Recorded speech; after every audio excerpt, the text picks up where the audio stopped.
Greetings and salutations, board game fans. The Dice Pirates have returned. This is episode 46. Last episode, we learned something. We decided to get a little bit smarter. We had a good time. This episode, we've decided to go the completely different direction. We are going to talk about racing games. We're just going to go fast. We're going to go as quickly as we can. No time to stop, Not no time to furious. think. Go fast, go fast, go fast. I, as always, am your captain, Ian, joined by Matt and Aaron. How are you guys doing? Hoi, hoi, hoi. Head out on the highway, looking for adventure. I don't know, racing songs. I'm excited to talk about racing, man. This is great. It's a fun topic. Yeah, it's one of those. It's an interesting genre. Just as all the games are very similar, but there's a lot you can do with it. So we're gonna go ahead and jump into that later. That'll be really fun. But of course, we're gonna start off with some soapboxes. And Aaron, I know you got something that we're gonna talk about. So, huge news in the board game world recently. Long-time holder of the #1 spot on Board Game Geek's ranking of all board games, Gloomhaven, has been dethroned. Okay, I haven't heard these. On and popping. I have not heard this news. I'm out of the loop. I've been at work a lot. I don't know this, so I'm reacting in real time to this. Within one 24-hour period, Gloomhaven has fallen to number 3. What? Supplanted number 2 spot, Pandemic Legacy Season 1. I want Matt to try and guess the number 1. So what is currently the best board game according to the users of Board Game in the entire world? Wait. The best board game, full stop. Wait, so Pandemic Legacy sitting at 2, Gloomhaven's fallen all the way to 3. The current number 1 board game of all time, is it Crokinole? No, it wouldn't be Crokinole. No, I'm just kidding. That'd be amazing. That would be amazing. No, what an outrageous upset that would be, though. It would be an incredible surge for Crokinole. Gosh, what has gained a lot of traction? Is it Everdell Secret? What is that game? Dwellings of Everdell? It's not Everdell. No, actually, it's a game. I think we've played this one, actually. What's hot right now? I don't know. We've played this one? Yeah, I think we've played this one. It's actually it's Brass Birmingham. What? A sudden upsurge in popularity of Brass Birmingham? 2018's Brass Birmingham. Why? Yeah, I was completely shocked. But why, Aaron? What's happening? I don't know. There has been a lot made of this online, obviously. A lot of people getting weirdly mad about it. I find that hard to believe. Whatever reason. That the normally well-reasoned community of Board Game Geek would react poorly to this. Is there a conspiracy? That's what I would love. Is there somebody who believes that there's shenanigans or chicanery underway to make this happen? Now, we'll say Birmingham has been sitting in the top 5 for a while now. Yeah. But it is crazy that it took over Gloomhaven and that Gloomhaven fell again to number 3. Yeah, that's what blows me away. I mean, I'm not saying Brass Birmingham is a good game. I'm just surprised that it made it to number 1. That's impressive. It's a just fine game, but it's very odd that it's an odd thing for number 1.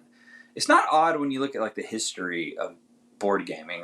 For many years, the number 1 game was Twilight Struggle, right? I mean, there's nothing more nerdy and wonky than an asymmetrical war game like that, head to head or whatever. But in recent years, everything's been trending toward more thematic, story-driven, narrative-heavy games. And so for the most Euro-y of Euro games, Brass Birmingham to suddenly climb to the top. It does make me think, did they change their algorithm or something? Did they change the way they're counting reviews? It feels like there would be a more dry and boring explanation than a sudden upsurge in popularity. Yeah. Well, I think, and just to dive in, I think that honestly this is, because we talked about this a little bit with Jamie Stegmeyer, I think actually briefly. We had him on for the interview, but it's a lot. There's so many more games now that you're not going to see as often. Games are going to get higher ratings now because the people that rate them are the people that play them, and games are not the same game. Like, everybody has played Monopoly, not everybody's played Brass Birmingham, but if you played Brass Birmingham, you're probably going to like it necessarily, so you're more likely to rate it if you've played it and enjoyed it. So it's entirely possible that's why it's gotten so high.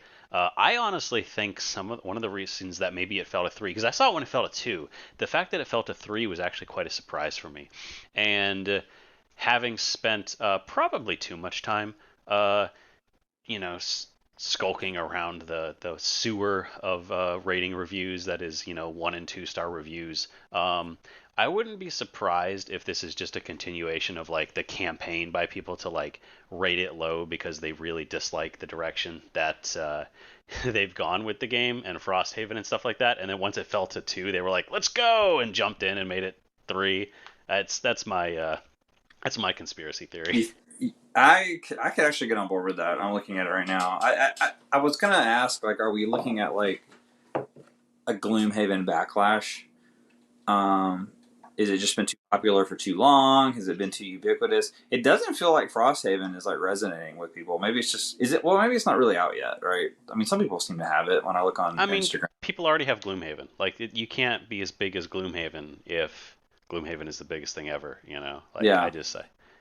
Yeah, when something is so entrenched, and it's not a new game. I mean, I figured the time for Gloomhaven to come down would be when some like insane hot new property arrives, the next Gloomhaven. It doesn't feel like Brass is the next Gloomhaven. You know what I mean? So yeah, there's something odd going on here. I'm not fully convinced this is like as much about the shifting winds of board game, tastes as it is about the weirdness that is BGG's overall system and how it rules our lives as board gamers.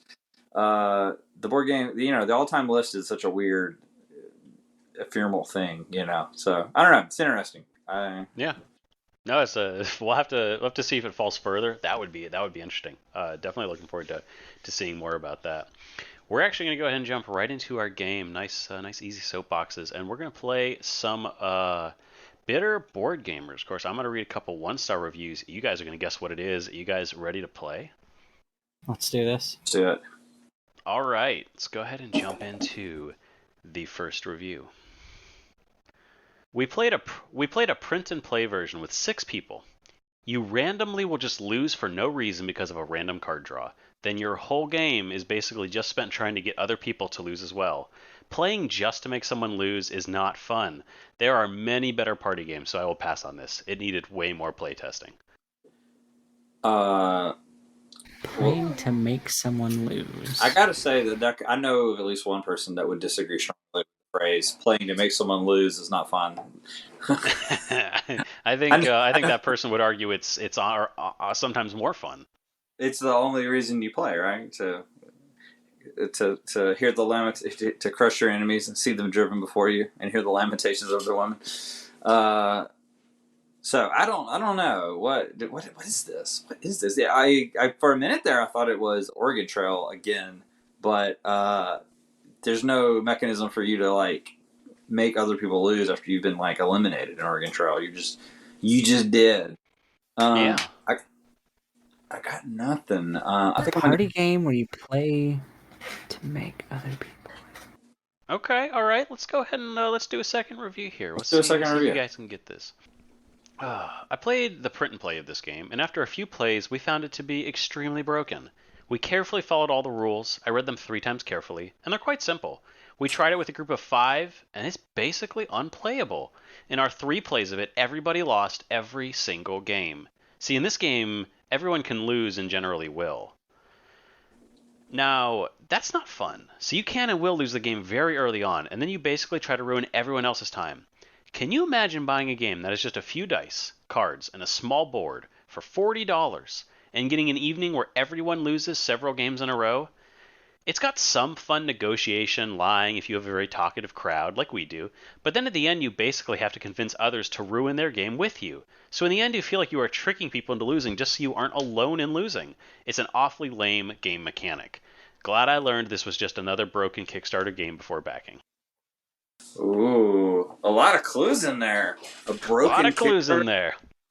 And it's only raised the mystery to me. The dice and the board was like a. I watched Aaron's face. It was like a plot twist. I thought this was a card game, and then all of a sudden it was like, "There's a dice Same. board in the ball." Yeah. I was like, is it Cards Against Humanity, and we're just that we're thinking too big? You know what I was But thinking? then, I was like- thinking Flux up until he said card and a board or board Yeah. dice and a board. I'm like, okay, now Dice I'm and in a the board. weeds. This is the hardest board Kickstarter. game. This is the hardest bitter board gamer of all time. I am truly flummoxed. All right. Well, so actually give you a little hint here.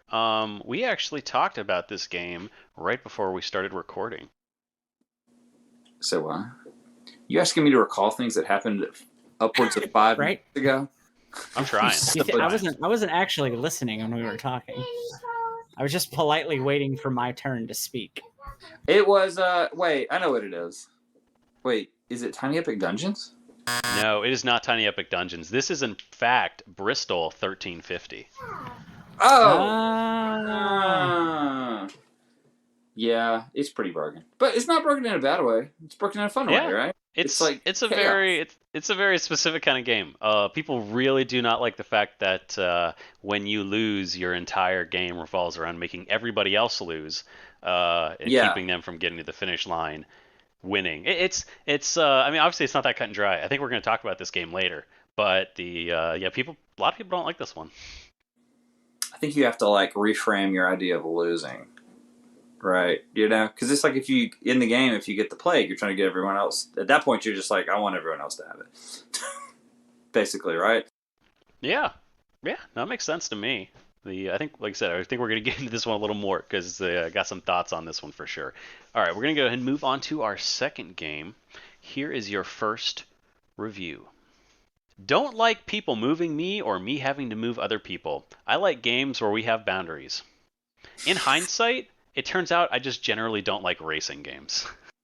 Oh man, I don't like people moving me, and I don't like moving other people in a racing game. I'm just gonna take a flyer because just in case there's a theme here.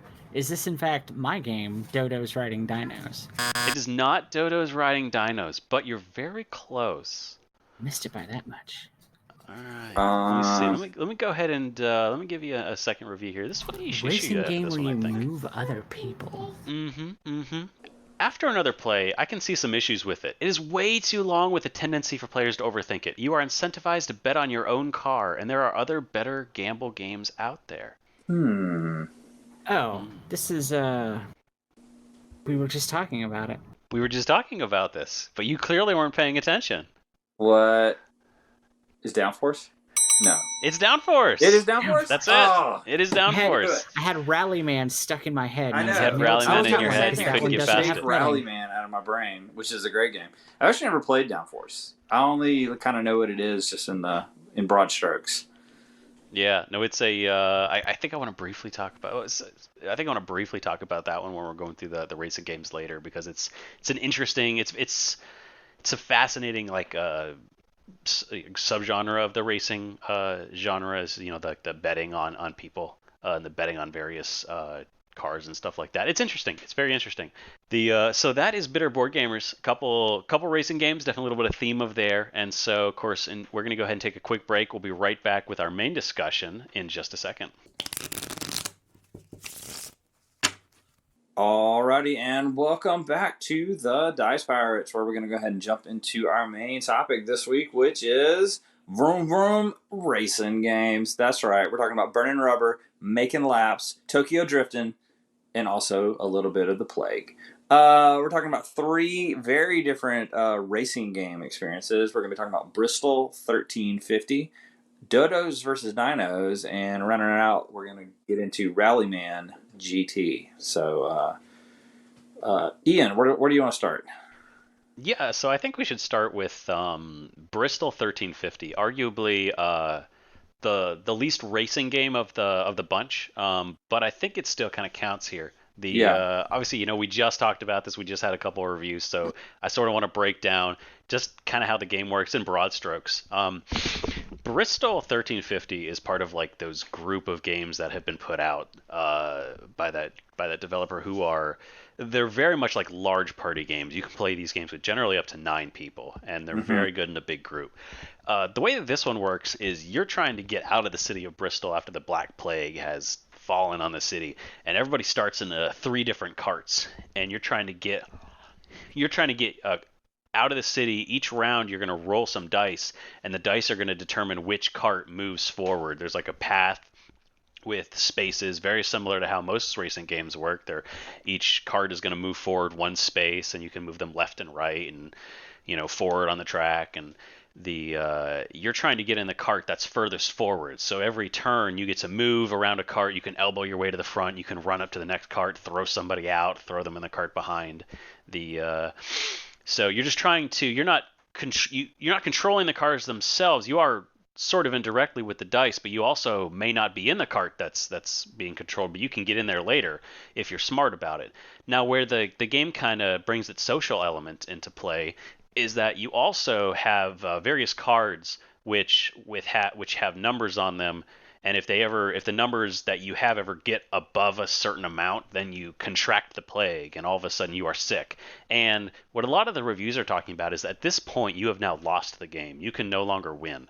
And so your goal is to make sure that the people who cross over, the cart that makes it over the out of the city first, has you in it, so that the cart that has gotten out with hopefully healthy people, in fact, does have a sick person in it, and they do not win. And that's really your goal as a person who is sick, and then you're trying to get other people sick. There are moments where you can like shuffle the cards in between other people and potentially try and give other people high numbers to get them sick. So it is in many ways it is like a party social like deduction game wrapped around sort of the skeleton of a racing game, which is conceptually fascinating. It's the weirdest game I've ever played. I really do like. I hadn't thought about this game in a while until we were kind of in our brainstorming session before recording, and you brought it back up to mind. And I started remembering our playthroughs of it, and it really is a weird game because it's a competitive, sort of cooperative thing where you're all trying to escape the city, but you want to make sure you only escape with people who don't have the plague. So there's a hidden roll mechanic on top of it. It's dice rolling, it's card play, it's a mess of ideas in the box, and you can't probably fairly say that it all like comes together seamlessly. It's not elegant in that word that we like to use for board games, but it's really original. And it's very funny, like when you kick somebody off the back of the cart or use your whip or some other move to like knock somebody off and leap between carts to try to like get up to the front. I mean, it's buck wild. There's stuff happening on every turn. You kind of have to just get in the mindset of like these wagons are racing out of the city and people are jostling for survival, and it's crazy. Yeah. The whole group of games is Facade Games being the publisher with all the different games that they've published. They're all the ones that come in like those little books that you open up. Right. And I don't think I would consider any of the games that they've put out great games. That's not to say they're bad games, but I think they're all very serviceable party games that, Yeah. much like party games often tend to be, is they're not robust in their mechanics. You're meant to enjoy them. You cannot take it seriously because the cracks will show, and the cracks are very wide. Well, and it's super short. Well, I'll counter one. I'm going to counter one thing you said, sir. I think Salem is a pretty great game. I think their Salem Witch Trials game is is one of the better implementations of the werewolf. Like somebody's coming to kill you in the night mechanic. It's very thematic. It's very fun. I think if you only get one Facade game, it should be Salem. If you only get two, it should be Salem and Tortuga. If you get three, you should go ahead and get Bristol because there's only those three. No, there's Deadwood. I forgot. There's one. No, there's actually there's another one out now. And there's another one on the way as well. They're actually a Kickstarter as well, so they're up to 5 on the way. So you almost can't talk about these games without talking about the production value, and it may be that the company is so like I don't know, maybe they're not quite sanding the edges off their gameplay because they're worried about the design concept, but these are incredible looking games. Look like an old timey leather bound book, and they look great on your shelf. You open it up. They're small profile form factor games. They're almost tiny epic games in the fact that they're very few components. It's a teensy little thing.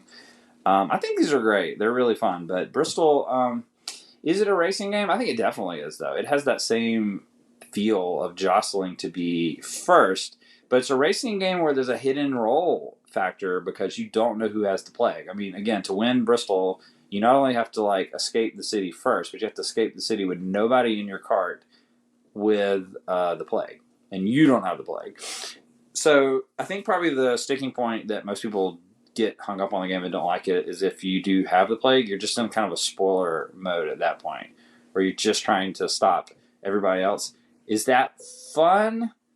Yes, of course it is. I don't know why people don't like that. It's really fun.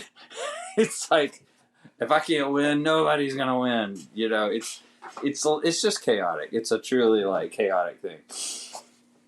That's why I've come to really enjoy like a lot of the various racing games, and I'm actually going to insert a short sort of discussion of Downforce here real quick because I kind of want to throw that in the same box as like a racing game that sort of introduces something else to the mechanics. It's not just getting around the course as fast as you can. In Downforce, you're actually like placing bets on who you think is going to finish first. You have to like buy a car at the beginning and you want that car to finish, but also if it doesn't, you can still place very like canny bets on who you think is going to get to the end first.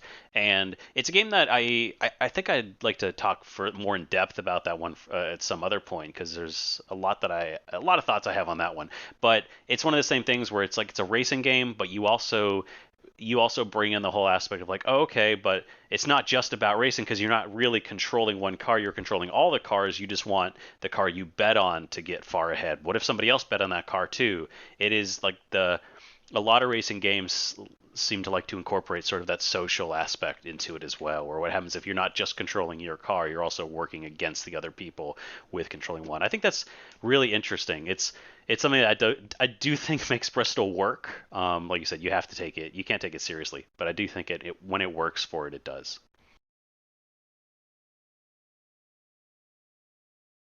Yeah. I haven't played Bristol. I have played a large number of games of Salem. So while I can't speak to Bristol specifically, Facade games, like their ability to, like, they're all just variations on what if Werewolf was actually an enjoyable game that was fun to play.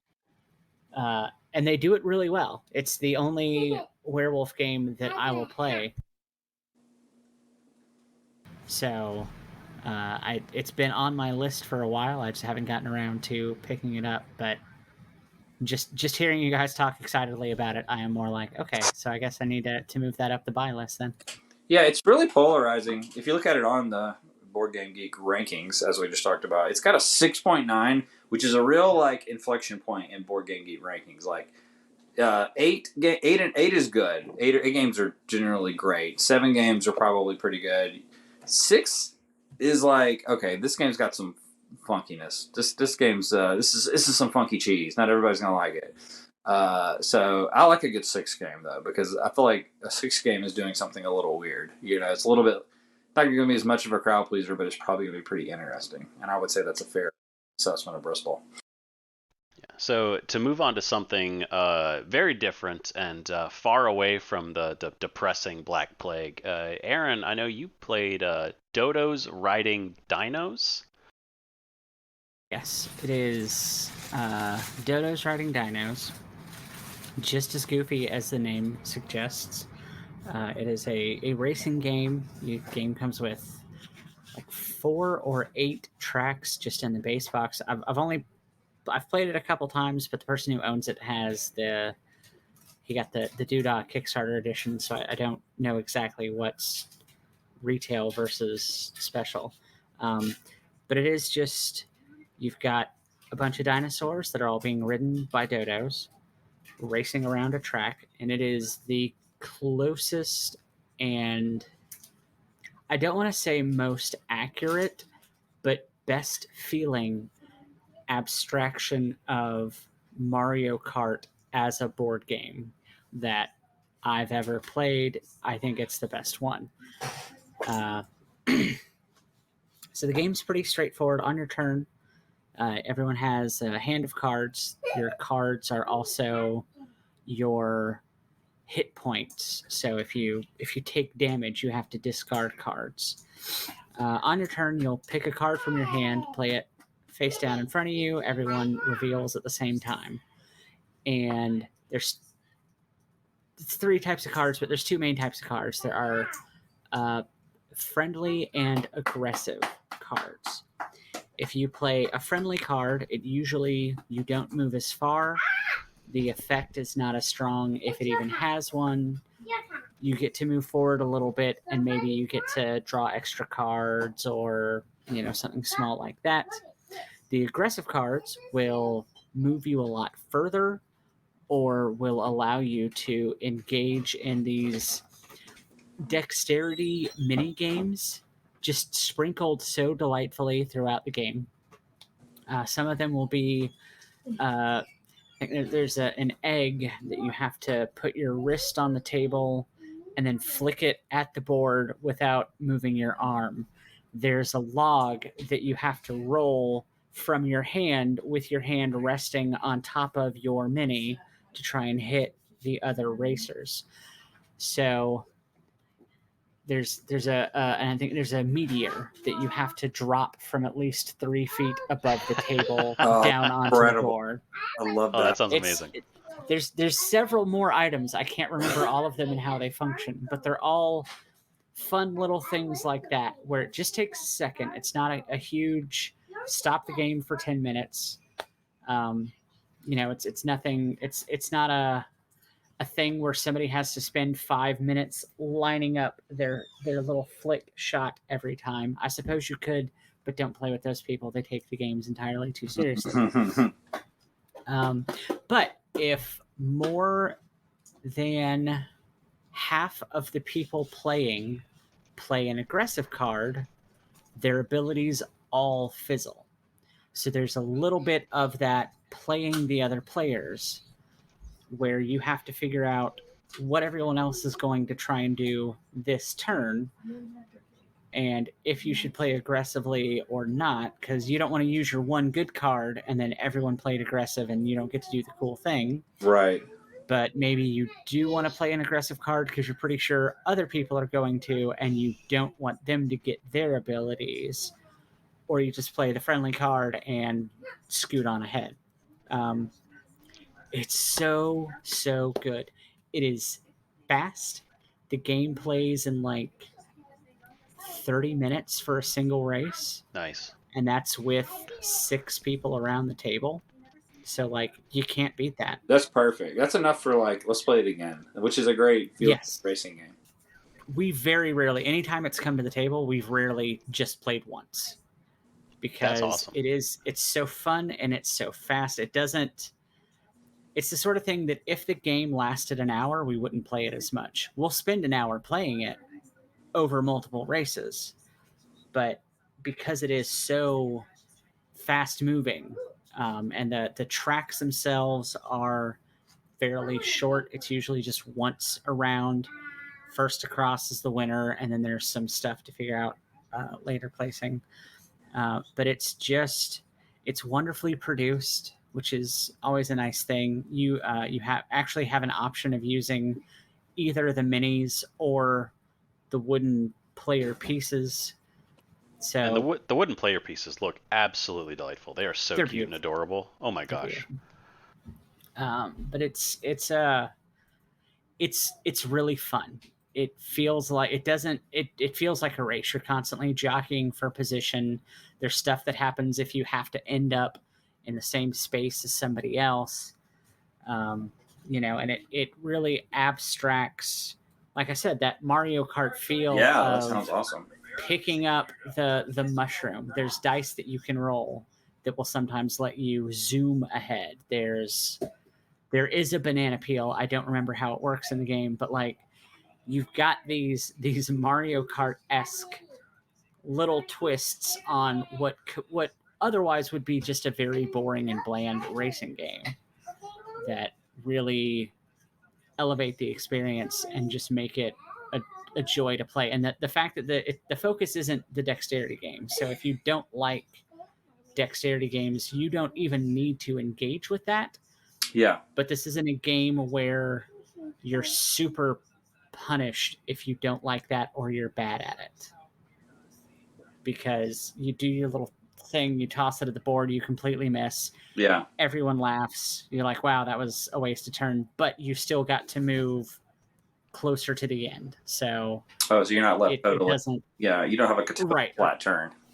Oh, that's great. Yeah, it doesn't subtract from the core of the game. It just is just a little dollop of fun sitting on top that I really like, and I think more people should play this game. I think they should. This looks incredible. I wasn't familiar with this at all, and so this has been flying under my radar.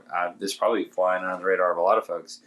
You need to stop and Google it right now if you're listening to this. I know you're obviously on your phone. You're listening to a podcast. Just open up your browser and Google this game because it looks so good. I love the art style. I love how vibrant it is and cartoony. It looks really cool. It looks super cool. I also appreciate that the expansion that they recently put out is also a direct reference to the expansion they put out is Dodo Dash, which obviously is a reference to Mario Kart Double Dash, the best version of Mario Kart that has been put out. But it also is just... That's a bold stance. I stand by that stance. One of the best best Mario Kart games out. But also, it just seems like a really good game that you could play with kids and like family too. It doesn't have to be a super crazy night. Oh yeah, this looks awesome. Does it is the board just like one track, or is it like modular? Does it have like a couple of different tracks in there? It's a fixed track, but there are there's I think it's either 4 or 8 total tracks in the game. There's also rules if you want to do a Mario Kart style cup race of doing specific tracks in specific orders. Mm-hmm. All but one of the tracks have like boost spaces or a bridge that you have to move a certain number of spaces to clear. Heck yeah. So you get that fun, some of them have a shortcut, but you have to be able to clear the shortcut in order to get to the other side. Or there's a volcano that we played that if you have to end your movement, if it's possible for you to end your movement on a magma space, you have to, and then you take some damage. So it's all about mathing out like, okay, I could go 3 spaces, but if I do that, then I have to take damage. So instead I'll play this one that only moves me 2, but then I'm safe. And the next turn I can leapfrog past it. So you still have that opportunity for, strategy, figuring out your best possible move at any given point. But again, it's the artwork, everything. It's just fun. It does not take itself seriously at all, mm-hmm. in the best way possible. I love it. That's brilliant. That looks absolutely delightful, and definitely the highest rated game that we're talking about tonight. 7.8, like you said, solid game. People really like this one. I want to go ahead and talk about Rallyman GT now. And I'm going to be honest, this is the whole reason I want to talk about racing games this episode. I played Rallyman GT for the first time, I don't know, probably about a month ago or so. And yeah. I've been hooked. I can't get enough of the game. I absolutely love it. This was Ian's Joker, I can confirm. Oh my goodness! No, I love this game. I played it, and I just thank God for Board Game Arena, because on a whim I saw a random invite for a table for Rallyman GT, and I was like, okay, I kind of like Downforce. That sounds kind of fun. I'll play a racing game. I have no idea what it's like. And immediately fell in love with it. I absolutely adored this game. Immediately had to play. I got Aaron, I got Dennis, I got Max to come in and play with us. Dennis immediately went ahead and picked up a physical copy after playing the game, and brought it to game night so you could play it, Matt. And yes. I immediately I knew that you guys would like this one. It is of course a racing game. That's the theme. What I like about this one is it's very much like the most direct racing one that we have. Of course, you're moving your pieces across the board. But what I liked is that it's very dice driven. As you move, you have with the base game, you have 6 dice that represent gears. 1 through 6, you go up in gears, and the on your turn, depending on what gear you start in, the you can move up or down. You can, if you're in third gear, you can shift down to second and then down to first, because you can only use each die one time on your turn. So if you go down to second from third gear, you can't go up to fourth unless you use gear 3, so you got to be very thoughtful about how you use your gears. And the reason you got to be thoughtful about it is as you come towards turns and things like that, there's a lot of restrictions around what gear you have to be in to get around that turn. So you got to think about if you get up to a really high gear so that you can go first, because that's how they determine turn order. If you're going to get to a high gear and go first next turn, are you going to be able to brake hard enough to get around that corner without losing control? And then the second thing I really like about it is that not only is there this puzzle element of how do you put together the best possible route through a corner. You get like extra dice where you can break down super hard and skip gears on the way down, so you can scream to a super high gear and then slam on the brakes to go around that corner as fast as you can. Not only does it really reward you thinking ahead and figuring out exactly what you want to do in your team, but then after you plan it out, you can sort of take your fate into your own hands, and you can either roll the dice one at a time and stop rolling in case you're about to spin out. Every die has like a warning symbol on it. If you collect too many warning symbols, you fall off the track and you lose a turn. But if you feel really lucky, you can just roll all the dice at once, and you have a way higher chance of spinning out. But if you don't spin out, you're going to get little focus tokens, which allow you to guarantee a die, so that if you're rolling them one by one, you don't have to roll the die anymore. So that, if you have a really sketchy turn where you try to get around a corner and you're trying to catch up, then you have the option to just not roll the dice. You can just say, hey, I'm gonna make this. This is gonna happen, and you don't have to worry about it. I can keep talking about this. I'm going to talk about it a lot more, but Matt, you got the chance to play this recently. I knew you would like this one, and I just kind of wanted to get your thoughts about it. Oh my gosh, it was so fun. It's probably the best first play I've had of a game in a long time. I mean, within a couple of turns, immediately click with the mechanic. The two things I guess I want to say are, for all of that, like that Ian just described about how the dice rolling works. It's like the dice represent gears. You have a couple of different options for rolling them, and there's this and that.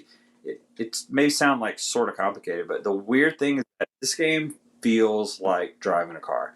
It's so crazy how this dice mechanic, this push your luck dice mechanic, 100% transforms into feeling like you're driving a car. I mean, there's like a bizarre sense of speed to the game. Like when you play a long string of dice and it starts building up from like first, second, third, fourth, fifth, like your mind is like, whoa, and you got to make a vroom vroom noise when you're pushing your car forward.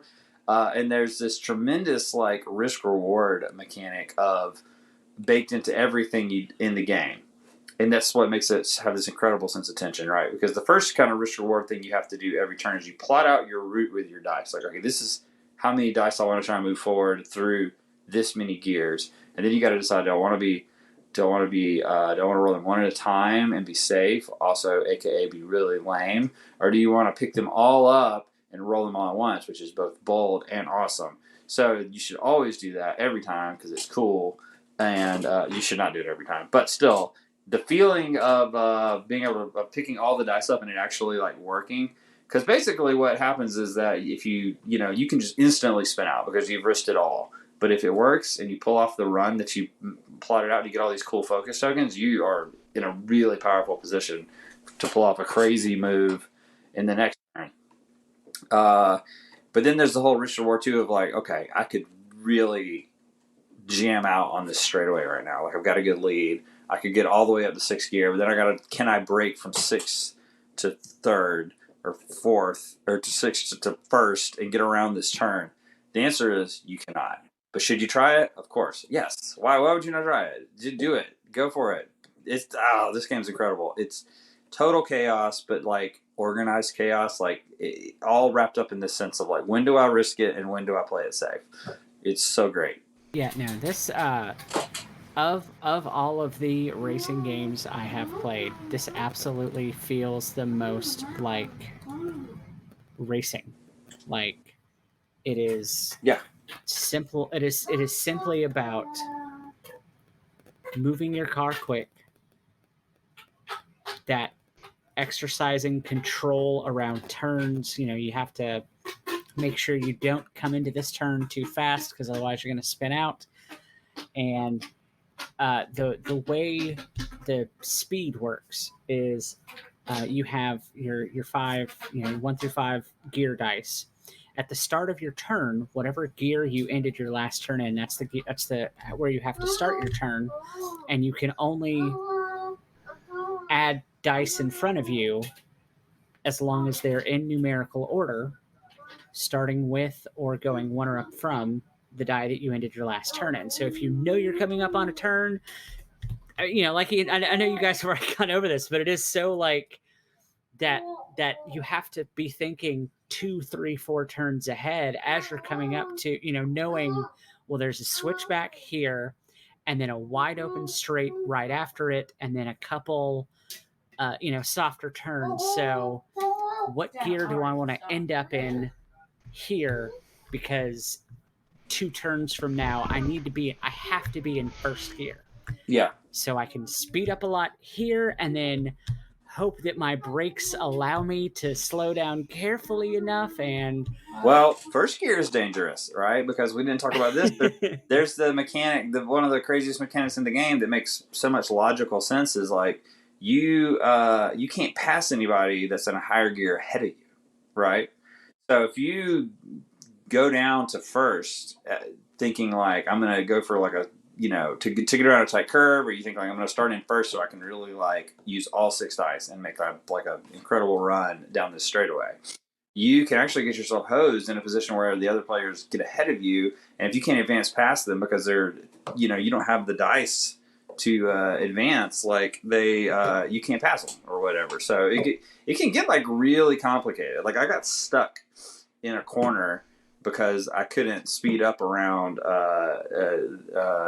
Russ and Dennis, who I was playing with. And, the way the lanes were, they just like boxed me out. I mean, thematic is like a word we toss around a lot, and to me, like, thematic is that moment when you are like not playing a board game anymore and you are racing cars. Like everything is like happening the way, like what's happening is happening, you're thinking about hairpin turns, coasting, Tokyo drifting your way around this turn so you can like slam into the straightaway. I mean, I just immediately put on a Spotify playlist of like 70s rock, and it was just like we were just having a night of this. Oh yeah, no, it's just really really good. Yeah, thematically it works really really well. Like one of the things I really like about it is the obviously you're moving your car forward as you choose what dice you're going to use. You're putting them on the track to show where you're going to be going. But it's important where you put them too, because like as you're going around a turn, sometimes if you go straight into the turn, you have to be going 1 speed. But if you're all the way on the outside of the track and you come into that turn at a diagonal, you can go faster. It allows you to go faster. So there's a lot of thought to that. But also, I mean, like you said, that's thematic, like you're going to come into a turn, you want to come wide and hit the center of that corner just to try and get as much use out of your car as you can. I think that's so cool that like they put thought into that, and it's neat. One of the things that I really like about it is, I mean, you're always going to have the issue of like a runaway winner. Sometimes like there's any game you play, there's always the chance that sometimes somebody just gets too far ahead and you can't catch up, and what are you going to do? But I've found that in this game, this happens less often than you'd think it would. You'd think like, oh, somebody just gets way ahead and then there's no issues. Well, and that's why I think the game plays best at like 3 or more people, because when you have more people, you may be getting further ahead, but there's still you're 1 bad turn away from somebody catching up. If you're not in a high enough gear and somebody gets to take 2 turns in a row, they could catch up to you. Maybe they even get in front of you. You can't move anymore. And so you all of a sudden have to think about, okay, well, I need to keep pushing my luck, because even though one guy may have wiped out back there, the second guy's hot on my tail. And so you may wipe out as well, and all of a sudden everybody's back in the game. So I found that you have way less situations where somebody is just so far ahead they're never going to lose, because you always have to be considering what happens if you mess up. Well, I experienced that because in my first game, or my first and only game I've played so far, Dennis and Russ both spun out early, and I got a crazy lead, and I had a gutsy run up a straightaway that gave me like a big lead. So I was actually like potentially going to lap them. I had such a huge like turn, but then I made that mistake that I just described where I downshifted like way too much in preparation of trying to go into this turn. And then they both were able to, in a really smart way, go take a couple extra turns, get ahead of me, and then block me in. And so, like, they took, like, multiple turns before I could go again. I realized, I miscalculated. I flew too close to the sun. So it really is a game that balances the risk reward thing of, like, you want to keep pushing, and then when do you pull back and, like, play it safe? It's pretty darn good. It's pretty good. It's a pretty good game. There's like a couple expansions out. I said 6 dice, Aaron, you said 5 dice. We're actually both right. The base game comes with the GT6, which has six different gears that you can use, and you have like 3 coast dice. 2 coast dice, but then the expansion GT5 has more coast dice, but you only have 5 gears. But you also have a boost dice, which is essentially the reverse of a brake dice, where normally when you brake, you can use brake dice to skip gears so you can brake really hard. And the expansion comes with a green die that allows you to skip gears going up. So provides you more strategical options as you're moving around. So there's a couple different expansions. The maps are also modular. They have lots of in the back of the manual, they provide lots of things. It's like, oh, here's how you can, here's a pre-made track that you just got to put together. But you can also make your own tracks, which is just fun. Like, yes, I was wanting to make sure we mentioned that. That's a cool part of the game. Is you just like what looks like a fun shape with like lots of you want lots of turns, you want crazy straightaways. Like, what do you want? It's cool. You can really just make your own fun with it. You can make a super long track that's you do 1 lap and you just lots of chances for things to go wrong and catch up and really just build a super long, or you make it a really short track and do a bunch of laps and see what happens there. It's there's like I keep talking about this game for a long time. I am obsessed with this game. This is clearly one we could have done the entire episode. Oh my gosh, I'm played so many rounds of this already. I cannot get enough of it. I bought it so shortly after I played it. It's a real cloud. 100% recommend checking this one out. It is one of the games you can play for free on Board Game Arena, so if you're interested at all, check it out. Unfortunately, the company Holy Grail Games did unfortunately go out of business just within the last couple weeks. They had a very unfortunate experience with not a publisher, but the person who was going to be distributing all of their a lot of their Kickstarter stuff, and did not deal with them very well. They lost a lot of money. They unfortunately went out of business. So if it's something you're interested in, keep an eye out because there might not be that many more of them. So worth grabbing if you see it and you're interested in it. But man, I cannot recommend this game enough. This is one of the most enjoyable experiences I've had playing a game in a very long time. That's going to be it for our racing game episode. Of course, as always, thank you for listening. We really do appreciate it. And hopefully you found some games you might like to try out for yourself. If there are some racing games that you really enjoy, maybe you could let us know. Check us out. Let us know what games you're really enjoying. Matt, if people want to get in touch with us, where can they do so? You can find us in the exciting world of Board Game Instagram. Look for us at Dice Pirates. You'll find a bevy of exciting content. This will include mini reviews, fun reels, updates on what we're playing, cool stuff. Come check us out and send us a message. We'd love to hear from you. And keep an eye out for new episodes. Of course, we will be coming out with some more stuff soon. Keep your eyes peeled for that. But until then, we'll be right here on the Dice Pirates. Play more games.